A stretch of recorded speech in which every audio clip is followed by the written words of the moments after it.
Courage and naivety, it's a heady mix. It's the garden, it's the orchard, it's the regeneration of the land. Good job. From suburban patch to country property, My towny boots are getting a good workout today. the learning curve is steep Foot off the clutch. Whoop, whoop. Oh, there he goes. and the obstacles huge. They've chewed all the bark off. If they keep coming through here, it's just going to get worse and worse. Can an inexperienced family transform abandoned farmland into a productive garden and orchard? Of course it can fail, and it could fail spectacularly.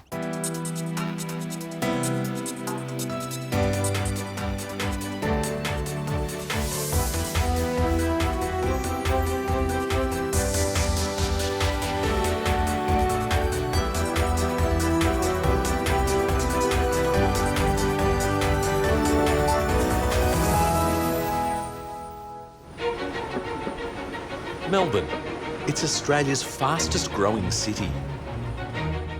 And the big squeeze is driving more and more people to crave a tree change. But not many families choose a 52-hectare farm as a panacea for big city overload. Great day. Looks fantastic. It's really pretty. We're in the city 7 days a week, the hustle bustle of the traffic and work, and you get out here and it's in another world. I feel just a sense of excitement, adventure, and like a different person. I'm so excited, like Neil, to start with this blank canvas, to be creative, to really immerse yourself into a project together as a family. I feel really blessed that we can do it. And what a project it is. Neil and Kristy plan to build a house and productive garden before rejuvenating the rest of their farm in rural Gippsland. The farm is really run down. It's a nightmare. There are weeds everywhere, there are blackberries, ragwort. Some of the fences have collapsed. There are gates that don't open. They've given themselves 10 years to transform this neglected site. Of course it can fail, and it could fail spectacularly, but isn't that part of life? But the family will also keep their city life. The call out there is 1.5 times the market share. And Neil will continue in his high-pressure corporate job, the complete opposite to life on the land.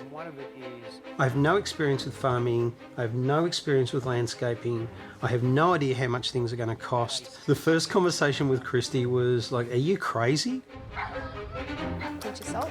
To tell you the truth, I was a little bit hesitant about it, and especially when Neil's original dreams were owning a giant cattle station where we would need a helicopter to fly around. But his role as a management consultant has given him some valuable skills. What it's taught me is that for some things you actually do need expertise and you need help. And so I'm going to reach out to as many people as I can. I'll meet some new friends along the way. I admire their bravery, or is it naivety? Because this is a huge task, but I do see the attraction.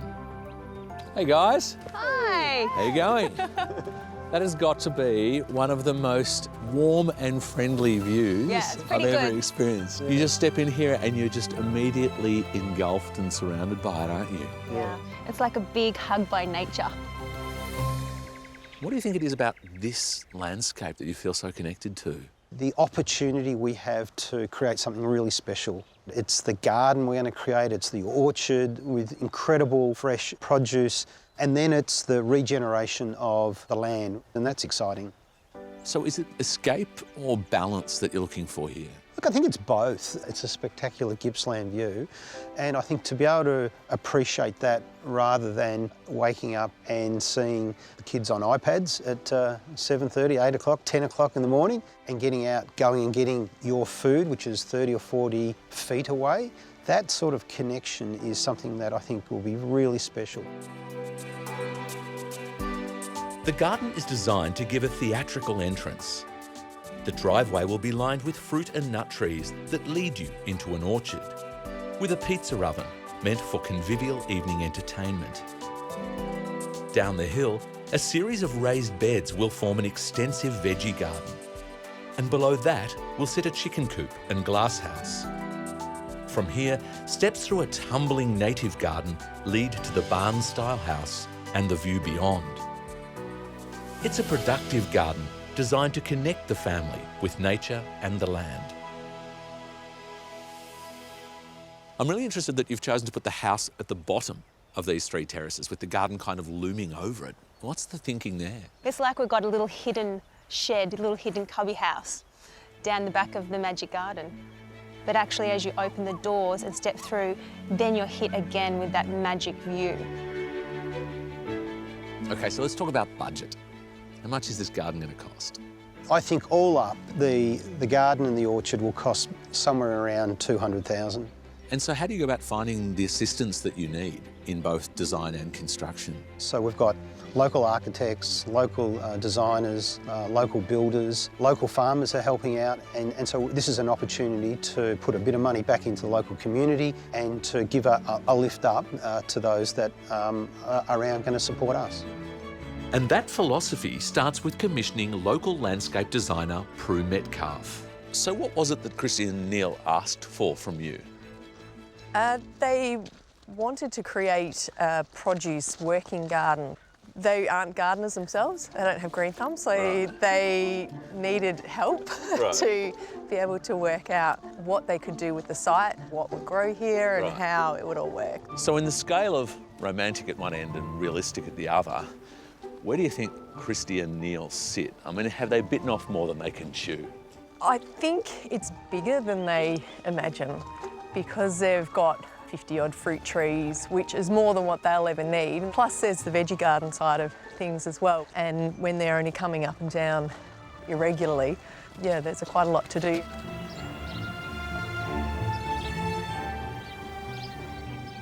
I have to admit, I have my doubts about this project. Kristy and Neil's enthusiasm is boundless, but this romantic vision they have of a lifestyle of food and farm and garden would be a real challenge even for someone with a lot of experience. But for a couple with none, I'm just not sure. Spring.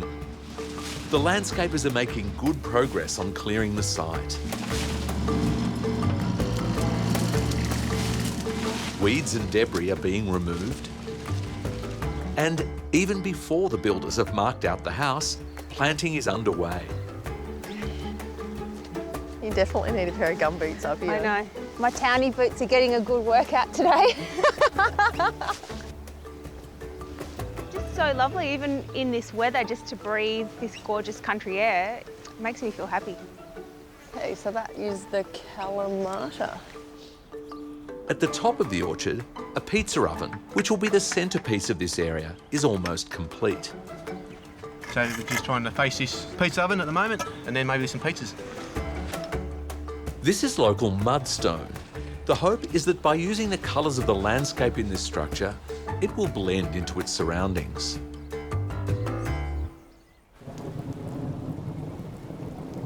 Hey, Kristy. Hi. Hey, Neil. Hey, Michael. Hey, This how is are you? Gippsland at its finest, isn't it? Welcome back, welcome back. Thank you very much. Wow, you've been hard at work. Yeah, there's been good progress made, and as you can see, we've got ourselves a fantastic pizza oven. Yes, that's impressive. So we're going to really have this as kind of like a focal point within the orchard, that we can have family picnics, barbecues, you know, beautiful summer nights, even though you can't imagine it now, but sitting here and walking out to the orchard and picking cherries or apples, maybe making an apple pie in the oven. Right. It's a romantic idea of country life, one Prue is trying to achieve for them in her design. And so is there any logic to the layout? Yes. We've got the almonds on that side, the apples on this side, cherries right at the front. Right. And that was to create the avenue driving down. Prue has also chosen to mix up the different kinds of fruit and nut trees, rather than putting them in blocks. So when they move through the garden, they don't go, oh, well, there's obviously that Right, lot so there, a block of this, a that block- and a block yeah, of that. sure. So, Okay. yeah. Yeah, beautiful. But first, these weeds must be conquered. This capeweed is just out of control, and it's only going to get worse as the spring kicks in, isn't it? Yeah. It's a horrendous problem. It is, and I think to begin with, like the management of this with sprays is necessary until we can sow some pasture down. Yeah, yeah. Neil and Kristy want to go 100% organic, but in such a vast area, this may be where the dream and reality collide. These weeds around young fruit trees will take every bit of available moisture and every bit of food and take it from those young trees and dwarf them and stunt them. So they've got big challenges ahead. No bigger challenge than weed control.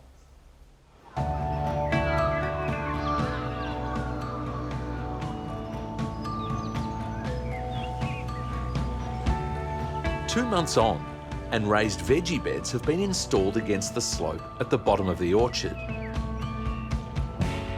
A large shed has been erected and a water tank put in, so there's now irrigation for the young trees. Best of all, Neil is biting the bullet and spraying those weeds. How's it going, guys? Yeah. Though the organic approach hasn't been completely abandoned. Yep, good job. This year, being our first year on the farm, we want to try and get on top of the property, and then hopefully through good management we can only use spray selectively. The weeds have to be tackled through the entire property, not just the garden. For pasture, weeds can be controlled through carefully timed cutting. But you need something a bit bigger than a lawnmower. All right, Rob, what do we got, mate? First off, Yep. clutch on this side, just like a car. Clutch on this side. Clutch. Brakes. Brakes. Accelerator. Accelerator, yep. That little button in the middle is what you pull the steering down with. Rob Lowe has a dairy farm nearby and is employed part-time to manage this farm too. He's coaching me in a lot of things that maybe a few years ago I didn't even know about. You know, grass. Foot off the clutch. Foot off the clutch and off the brake. Oop, oop. He's become a good friend as well as helping on the farm. Oh, there he goes. Take your foot right off the clutch and right off the brake. I think it's fantastic. It's like watching my children ride a bike for the first time.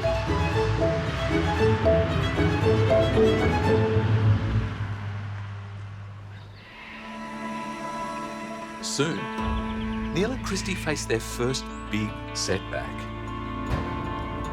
Wild deer have devastated the newly planted orchard. This is a walnut tree and they're ring-barked. Basically, they've chewed all the bark off through here. Now the sap can't travel up this tree, and so therefore the trees basically died. Deer were introduced for hunting in the 19th century. Since then, populations have exploded, with more than 1 million feral deer in Victoria alone. This local herd has so far destroyed 10% of the newly planted trees. It's a case of they went through here once and they damaged that many trees. If they keep coming through here, the amount of damage is just going to get worse and worse. We said, you know, what can we do? And I think that you did a bit of internet investigating. So that came from this two-prong approach where Neil did some things with laying some bells on fishing wire and some smelly soaps to try to keep them at bay. But, you know, Rob's advice really was the best, and that was to get up some electric fencing.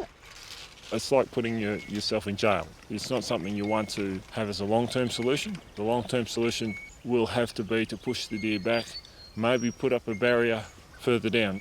Taking on this project was always going to mean a steep learning curve. One couple who've taken a similar path are Ian and Joan Ball. They bought The Falls, 3 hours north of Yarragon, a decade ago, and have created their dream.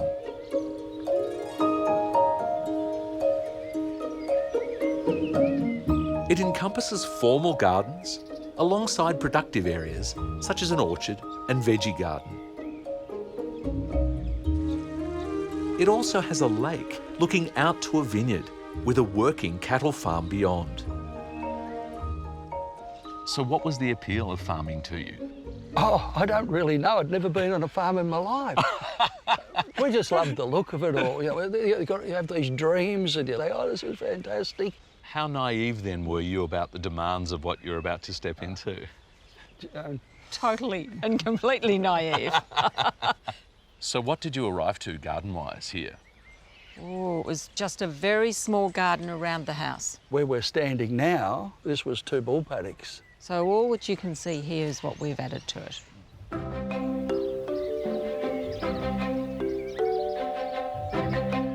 This garden successfully integrates classic formal elements with the productive areas and their farm beyond. It's the work of renowned landscape designer Robert Boyle. So, what are your favourite features of this garden? I love what we've actually had the privilege to create in the bull paddock, which is a beautiful lake. So the bulls are taken out of the paddock, the oaks become part of the garden, the lake becomes part of the garden, so we extend the boundaries and almost disappear the boundaries of the garden. So the vines beyond the garden and the hill beyond the garden all feel part of it. Using lines of sight to create the feeling that a garden is blending into the natural landscape is a trademark of Robert's designs. But it wasn't a bed of roses all the way. You live here on the edge of the bush and you've got all the wildlife in the world coming into the garden. So up went this crazy cage.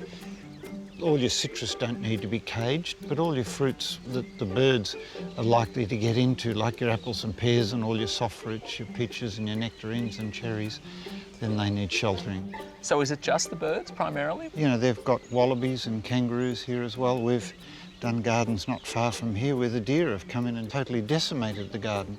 And I think it's working. The cherries got a nice crop today. This is an espalier orchard, a technique that dates back to ancient Rome, where trees are trained to grow flat against a wall or trellis. It makes it easy to control height and also to net a large area. So do you ever use this kind of solution on a much smaller scale? In the home garden, I think that's a good application because we can get some fruit if we net it and cage it, yeah. No one's been more delighted by the success of this project than Ian and Joan. Like Kristy and Neil, they took on a tree change as totally inexperienced first-time farmers. So what advice would you give to someone else who shared this dream? Get a master plan. Yes, and it's definitely the journey, not the destination. Yeah.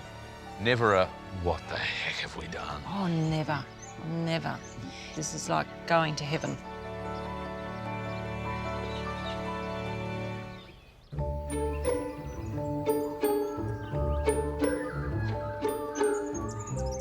Nine months on, and there's been substantial progress. The house is under construction and the orchard is being replanted after the deer damage. We'll do a 1/3 wheelbarrow, 1/3 in that bag and 1/3 this soil, I think. For that one tree? Yes. Good heavens, they're getting the royal treatment, aren't they?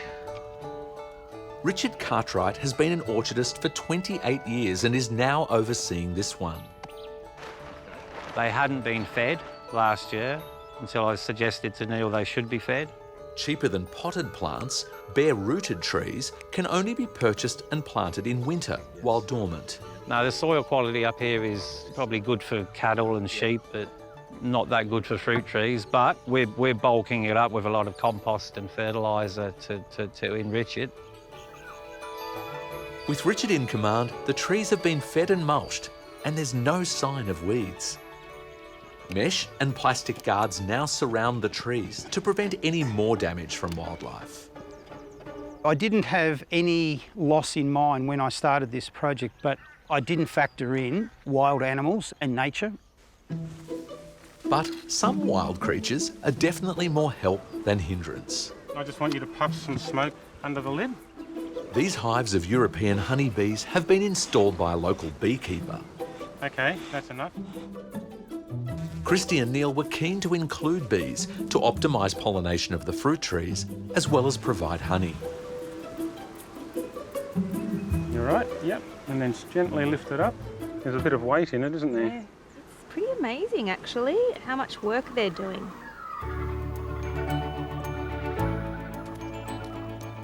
Kristy's also queen bee of the veggie garden. More beds have been added to this area, and here, Kristy is staying true to her organic ideals. Absolutely organic with our soil, organic that the plants that we're planting that have been raised in an organic environment, so that's really key to us going forward. in the end, it produces a product that I'd be comfortable to eat and for my family to eat, for anyone to just walk up to the garden and pick something out and eat it. This garden has come a long way, and I'm finally beginning to see a design emerge. We started with 4 empty, muddy rectangles. Now I can see how you'll twist and turn through this garden to the house that opens to that amazing view.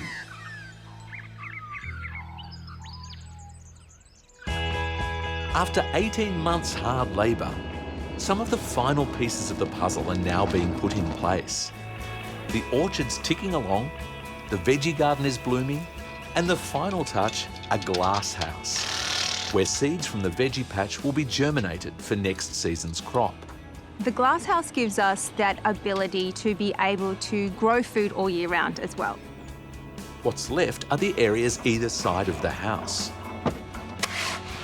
Below it, builders are working on a sunken retaining wall designed to give an uninterrupted view across the landscape.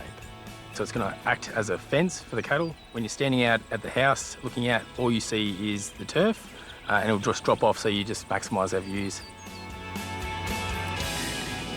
On the other side of the house, designer Prue is busy landscaping an area where native shrubs will be planted. Yeah, that's good. We look at each rock individually to see what's the best face and what probably looks the most natural, and dig it in and turn it and spin it just to make it sit like it's always been there. Boulders of the same mudstone used in the pizza oven and the pathways are being scattered over this bank to give continuity through the different levels of the garden. The same stone is also being used to create this creek bed, as drainage is an issue on this slope. So the water was pooling, it was pooling here, so it was a muddy swamp, it wasn't usable for anything. So they've made a feature of a necessity by scooping out the earth and laying rocks on geotech matting, which protects the soil from erosion.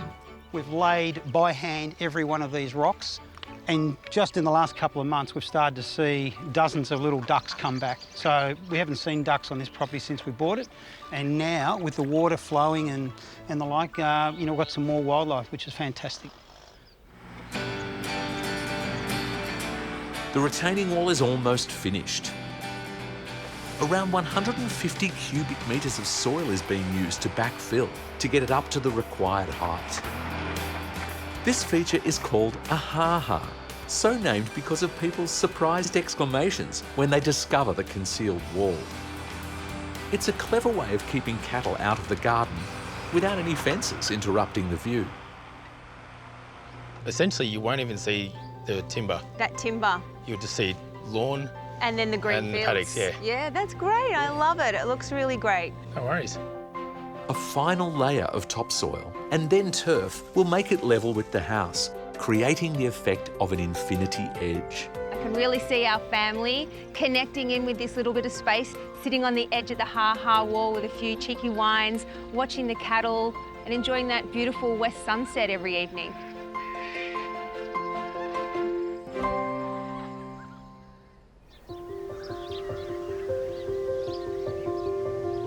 Escaping from the city and building a new life in the country, living off the land, is a dream that many of us share. 2.5 years ago, Kristy and Neil imagined how their lives could be transformed. They bought a rundown farm and started to plant an orchard and a productive garden, learning as they went from willing locals. Is it all that they hoped for?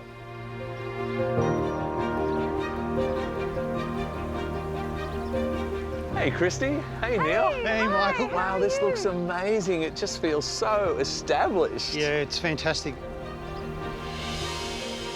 The jigsaw puzzle has finally all fallen together. Yeah, and to be honest, we weren't sure how this was going to work out. And we're really, really happy. Yeah, we're really excited. This orchard is really looking astonishing. And that's despite no end of hurdles along the way. Yes. We've had a lot of hurdles. It's a labour of love for me though. I come out here and I think I'm going to spend half an hour in the orchard, and 4 hours later I'm still there getting the weeds away. This is a plum tree. This is going really well. And I mean, that is this year's... Yeah, That's it. this year's growth. It's unbelievable. I mean, you just can't imagine that when we first had those trees delivered, they just looked so sad, didn't they? So should we have a look at the veggies? Yeah, let's do that. Oh yeah, you're going to love it.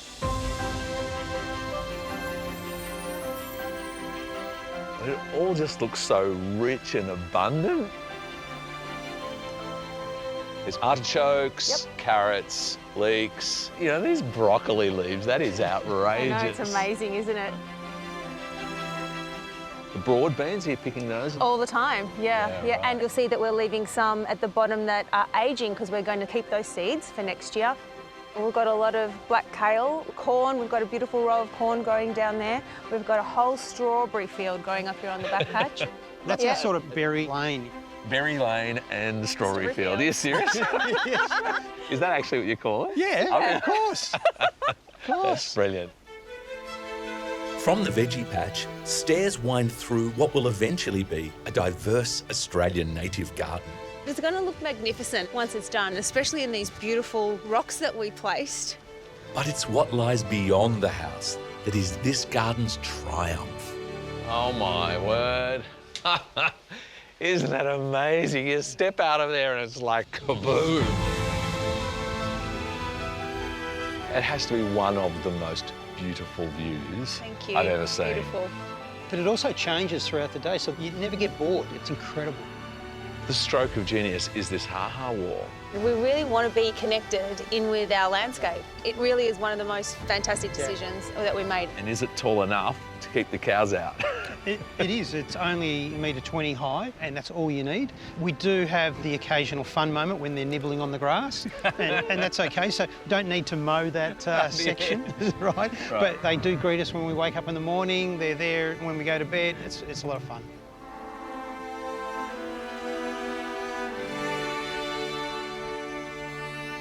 So how does it feel after 2.5 years of this journey to get to this point?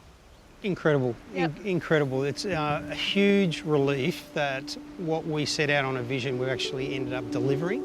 To be honest, I really had my doubts. The lack of experience made me really wonder whether you had what it took. I mean, we knew nothing about gardening or farming, and I'm really proud of both of us. So when you started out, the thought was that the veggie garden and orchard area, this zone, would cost about 200 grand. How has that gone? So we're about 20% over, 240 thereabouts. But I guess we both look at it as not an overrun. Many years down the path, we'll get back in some shape. So it's an investment, it's not a cost. I mean, it feels to me like in every way, this whole experience just seems to have been totally life-changing. It's opened up a new world for our family, and it's really sort of tightened the bond of the family. It has. I think it's hit the reset button. Here, we have a really strong sense of purpose that we're building something for others to share for multiple generations, and it's about bringing the land back to its purpose. How beautiful does that look? Kristy and Neil headed to the country seeking a new lifestyle and found themselves harvesting a rich simplicity and a life-affirming humility. But you can't cheat your way to such a reward. They literally grew it here. And whether you've got a backyard or just a balcony, you can grow it too.